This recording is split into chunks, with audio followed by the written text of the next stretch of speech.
गणपति बप्पा मोरया। स्वागत है आप सबका मेरे चैनल में। फ्रेंड्स, हर साल गणेश चतुर्थी का पर्व आता है तो सिर्फ महाराष्ट्र में ही नहीं बल्कि पूरे देश में भक्ति और उल्लास की एक अद्भुत सी लहर छा जाती है। लोग अपने घरों में गणपति बप्पा के सुंदर सुंदर प्रतिमाएं लाते हैं, पूरे मन से उनकी पूजा अर्चना करते हैं, भोग लगाते हैं, आरती गाते हैं। लेकिन जैसे ही विसर्जन का दिन आता है, वही प्यारे बप्पा की खंडित मूर्तियां जगह जगह तालाबों और नदियों के किनारों पर बिखरी पड़ी मिलती हैं। ये दृश्य बहुत ही हृदय विदारक होता है, कभी-कभी तो दिल को सच में आघात पहुँचता है। क्या आपको भी ऐसा लगता है? तो ये वीडियो अंत तक ज़रूर देखिए और कमेंट बॉक्स में अपने विचार ज़रूर लिखिए कि एनएमएमसी द्वारा किए गए इस तरह के विसर्जन से क्या हमारे धार्मिक भावनाओं और हमारे पर्यावरण को दोनों को ही बचाया जा सकता है। तो चलिए बात करते हैं उस दिन की जब मैं गई थी तालाब किनारे गणपति विसर्जन देखने। ये वही वो तालाब है जिसके किनारे हम अक्सर जाते हैं घूमने के लिए। गणपति के दिनों में इस तालाब में गणपति विसर्जन होता है। लेकिन अब की बार मंजर कुछ अलग ही था। बात है 5वें दिन की गणपति की विसर्जन की। 5वें दिन की गणपति उत्सव में वहाँ पे गणपति प्रतिमाएँ लाई गई थी बहुत संख्या में। काफ़ी भीड़ होती है 5वें दिन के लिए, लेकिन तालाब को पूरी तरह से बंद कर दिया गया था, जो कि बहुत ही मुझे अचंभित करने वाली बात लगी थी। तालाब के किनारे पे एक लगभग 10 या 11 बाई 11 का एक तालाब बनाया हुआ था, कृत्रिम तालाब, तालाब के किनारे पे बनाया हुआ था, जी हाँ। और उसके अंदर गणपति जी की प्रतिमाएँ विसर्जित करी जा रही थी।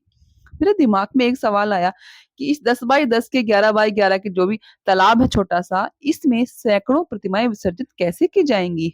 मेरे दिमाग में ये सवाल मतलब घेराता जा रहा था, मेरे को इसका आंसर ही नहीं मिला था, फिर भी मैं इधर से उधर अपने दिमाग में सवाल को लिए हुए घूम और रही थी। थोड़ी देर तक उस कृत्रिम तालाब के उस छोर पर रुकने के बाद मैंने कुछ ऐसा देखा, जिससे मेरा दिमाग सन्न-सा रह गया कि ये आखिर ये हो क्या रहा है? मैंने देखा कि कुछ देर पहले जो गणपति की प्रतिमा विसर्जित की गई थी, वही प्रतिमा ज्यों की त्यों रखी हुई थी उस तालाब के दूसरे छोर पर। मैं ये सब सोच ही रही थी कि इतनी देर में एक पुलिस वाली मैम आ गई और बोली बोली कि मैम अगर आपका विसर्जन हो गया है तो आप प्लीज यहाँ से जाएं। और मैंने कहा ठीक है मैं जाती हूँ। तो ये क्या करके मैं वहां से सरक ली और फिर से मैं वीडियो रिकॉर्ड करने लगी गणपति विसर्जन की जो उत्तर पूजा हो रही थी वहां पे। मैंने देखा कि लोग ग्रुप में आए हुए थे। अब की बार तो मैंने देखा ड्रेस कोड में भी लोग आए हुए थे, कुछ येलो में कुछ ऑरेंज में, और यहाँ पे छोटे छोटे गणपति जो हैं उनकी पूजा की जा रही थी, उत्तर पूजा। अब मैं बता दूं उत्तर पूजा क्या होती है। उत्तर पूजा जो होती है, गणपति विसर्जन से पहले गणपति जी की तालाब के किनारे बिठाकर विधिवत पूजन किया जाता है उनका। आरती की जाती है, उसके पश्चात भगवान को भोग लगाया जाता है और उस भोग को उपस्थित सारे के सारे भक्तों में वितरित किया जाता है। और उसके पश्चात श्रृंगार आदि उतार करके भगवान का और फिर उनको विसर्जित किया जाता है। इस बार ये एक और नई बात मैंने देखी कि लास्ट ईयर जो हो रहा था वो ये था कि गणपति जी का श्रृंगार हमें पूरा उतारना था। इवन जो फूल माला होती है वो तो डिकम्पोज हो जाती है अच्छे से, लेकिन उसको भी अलाउड नहीं था विसर्जित करी हुई मूर्ति के ऊपर रखने का। लेकिन इस बार श्रृंगार के लिए भी कोई बाउंडिंग नहीं थी और पूरे सजे धजे गणपति यूं के यूं तालाब में विसर्जित किए जा रहे थे। ये सारे क्वेश्चन मेरे दिमाग में घूम रहे थे कि अक्सर ऐसा इस बार क्या हुआ, ये सब क्या हो रहा है, विसर्जन कैसे हो रहा है। और ये देखिए एक और गणपति यहाँ पे जिनकी उत्तर पूजा हो रही है। मैं भी थोड़ी देर उनकी पूजा में शामिल हुई, मैंने आरती भी गाई और प्रसाद भी लिया। और इधर एक और गणपति है, आप देख सकते हैं।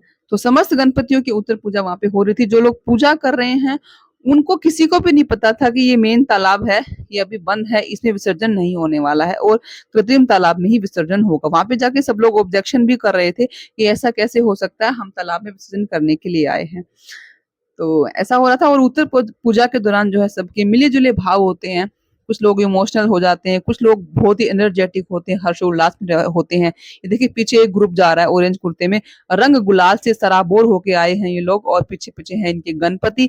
ये देखिए, तो ये पूरा हुड़दंग मचाते हुए आए, डांस करते हुए। कुछ ऐसे ग्रुप भी होते हैं, कुछ ऐसे ग्रुप होते हैं जो शांति से आते हैं, घर घर वाले भगवान का नाम संकीर्तन करते हुए बस वहां तक तालाब तक पहुंच जाते हैं और कुछ पूरा नाच नाच गाना करते हुए वहां तक पहुंचते हैं।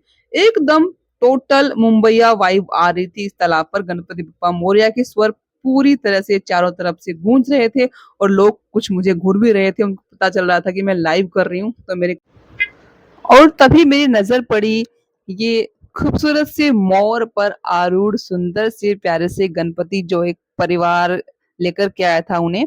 ये फैमिली के गणपति थे ये।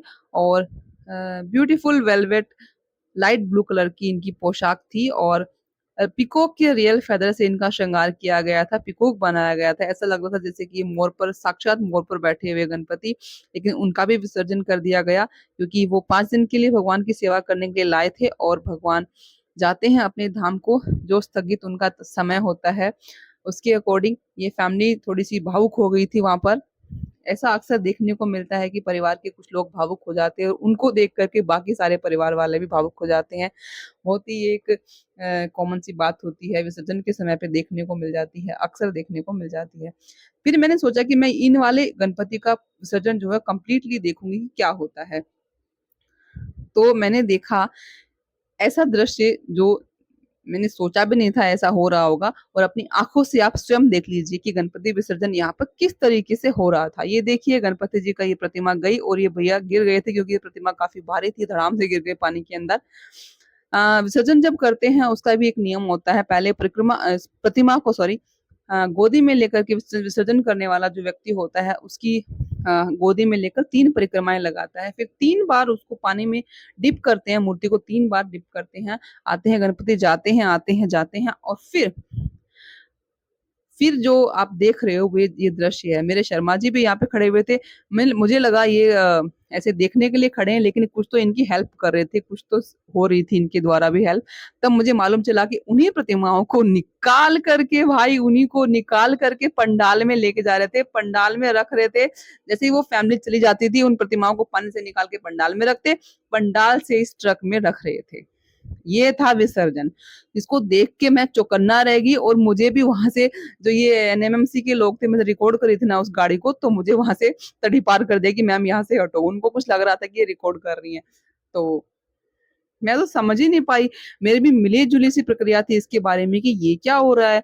हाँ, माना कि विसर्जन जो है ये सेफ है, भगवान की प्रतिमाएं जो है वो खंडित नहीं होंगी, और लेकिन फिर से बहुत सारे सवाल मेरे दिमाग में आ गए और दिमाग में सवालों का घेरा बन गया कि क्या ये प्रतिमाएं जो निकाल रहे हैं इनका इस्तेमाल यूं का यूं होगा, ये क्या ये यूं की यूं दुकानों में फिर से चली जाएंगी इनको ड्राई करके, या फिर इनको डिमोल्ड करके इस क्ले को यूज किया जाएगा, इस मिट्टी से दोबारा गणपति बनेंगे, या फिर इनको किसी बड़ी खाड़ी या बड़े समुद्र के बीच में डाल दिया जाएगा।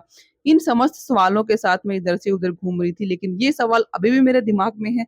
और आपके दिमाग में क्या सवाल है कमेंट में ज़रूर लिखना, और आपको ये विसर्जन कैसा लगा? क्या आपको लगता है कि इस तरह का विसर्जन जो है वो हमारी धार्मिक भावनाओं को और हमारे पर्यावरण को बचाने में सक्षम है?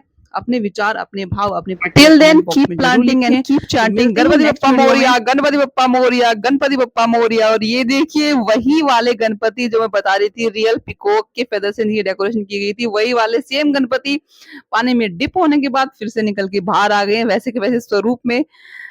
तो ये देखिए गाड़ी में जा रहे हैं बाकी सारे गणपति। तो आपको कैसा लगा ये वाला विसर्जन? ज़रूर कमेंट में लिखें, और एनएमएमसी की ये पहल क्या हमारे इकोसिस्टम को बचाने में कारगर होगी?